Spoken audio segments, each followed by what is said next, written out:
Hi guys. Mainit. Tuturuan ko kayo paano magluto ng hipon.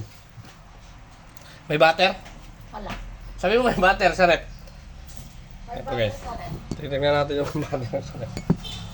Tingnan. Ala ito eh!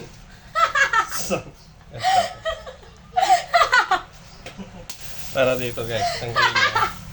Butter. Wala, turuan mo lang naman.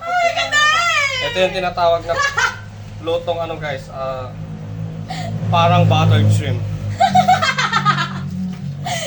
Taste of butter. A little bit of butter. Sabi ng kapatid ko, daanin na lang daw sa Himalayan salt. Sa Siam. Himalayan.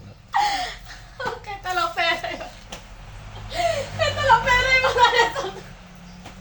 Yung pambili sana ng butter, dito na lang namin binili guys. Mahal ito eh. Magkano to? Hindi ko alam.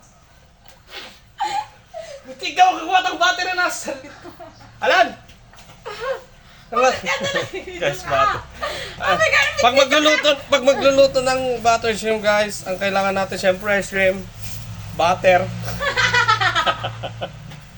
And more important, Himalayan salt. Okay na. Wow! Butter daw! Okay guys, magsisimula tayo magluto ng parang buttered shrimp. First, kumuha na Himalayan. Ha guys, tandaan niyo lagi butter.